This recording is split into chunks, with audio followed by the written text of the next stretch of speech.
Welcome back to DB CyberTech. My name is Sean, and today in this video, I'm going to walk you through how to install your ISO. Let's get started, shall we? So prior to this video, I have already configured the VM container to fit the DB CyberTech VM system's needs. That is, there are 4 virtual CPUs, 12 gigabytes of RAM, 200 gigs on the primary hard disk of SSD, a secondary hard disk with 250 gigs on HDD, and the correct ISO file placed. Now we are going to run the VM system by clicking either the power on button here or by clicking this play button. Once it loads, a separate command line interface window will open up. We're going to let the system keep running until it gets to a configuration screen with 10 options. If your screen gets stuck on a localhost login page, just keep the system running. Don't do anything, don't touch anything, it's still running in the background. Don't enter anything as the system is still processing. Alright, now that we're at the configuration screen, in order to gain access to this window, if you can see my mouse over here, we're going to bring our cursor over to the window and click a few times in it. That way we actually gain access to the window and are able to input things. If you let your mouse leave the window, you need to again re-click on it in order to gain access. So, if this is an international installation, first choose number 2 keyboard configuration and set the appropriate value. Then choose number 3 network configuration. So you can either use the down arrow on your keyboard or by typing the number 3, then hitting enter. From here, we need to configure number 2, administrative port. And then from here, we're going to select number 2 again, IPv4 address or DHCP. Now set the correct IP address, as this will be your system's IP address when we switch to a web browser to access the system later.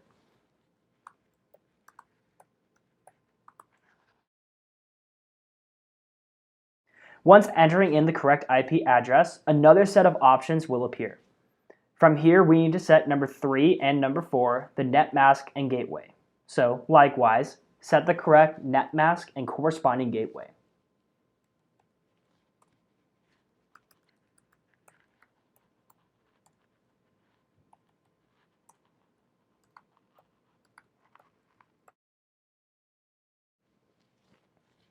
Once you have set the net mask and gateway, you can select number 7, Done. Then from here, select Done again. Now you'll be taken back to the top screen of configurations. This time, we need to choose number 4, Time Settings, and set your time zone. Let's choose number 1, Time Zone Selection. Now the default is to American Central Standard Time, so set it to your location.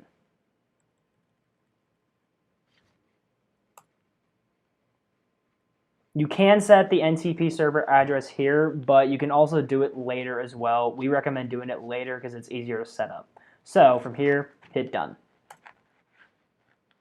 Now from here, the next one we need to configure is number 6, administrative password.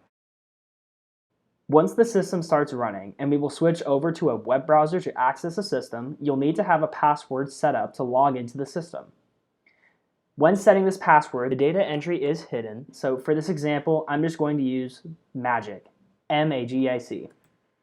You will be able to set the password again later, so don't worry about making it hard. Make it something easy that you can remember for the time being.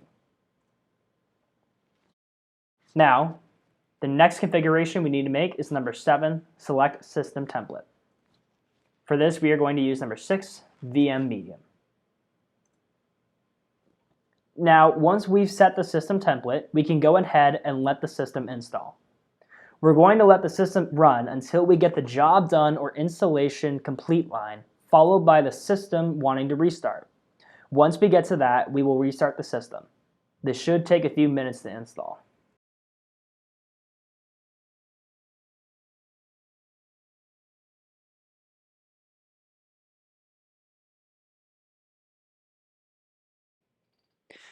Okay, so now that the system is installed, it just automatically restarted for me. So once it boots back up, it should take us to a login page. And if it does stay on the localhost login page, it's still running in the background. So just let it go until you get a login, just a regular login. You'll see in a second.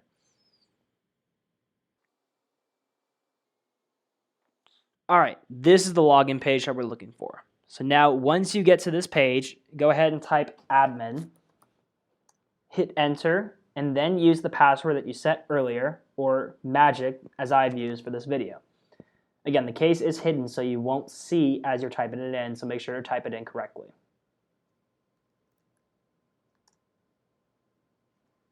If you log in correctly, you should see the IP address displayed as the primary interface. Now, we're going to go to an internet browser and type in the IP address.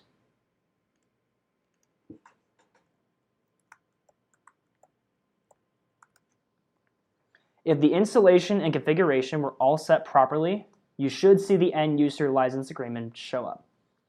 So accept the EULA, then use the same credentials to log in again to the system. So again, the username is admin, the password is whatever reset or magic. So you should get into the system and see the user interface. For now, you should only see tabs for settings, system, and support on the options toolbar in the header next to the blue DB CyberTech logo in the top left corner. The reason for that is because we need to add a license, which is the next thing we're going to do. To do this, click on the initial user dropdown and go to licensing. From here, click the licenses tab, click add, and then paste in the DB CyberTech technical support license that was provided to you in your original email.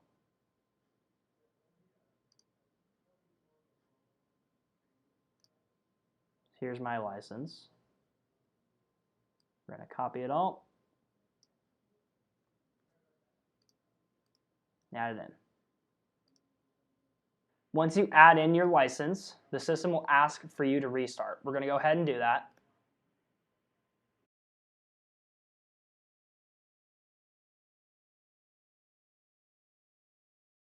After you restart the system, you will either be redirected to the login page again, or you'll land back at the licenses page like I did this time. If you end up at the licenses page, the license has taken effect, but for this tutorial, we're going to have you log out of the system. To do this, click the initial user icon, then click log out. Once you've logged out, you'll now need to sign in with the password provided to you originally by DB CyberTech Technical Support. You still use the same username, admin, but now go back to your original email and provide in the new password provided by our technical support. The reason for this is because the system automatically changes the password that is linked with your license as a safety feature. Once you've logged in with the new password, you can then reset the password to whatever you want to choose it to be. To do this, select the initial user icon again and select the first option underneath, change password. Paste in the password and change it back to whatever you would like.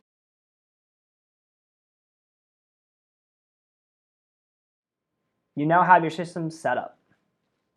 This concludes the installation video for the ISO.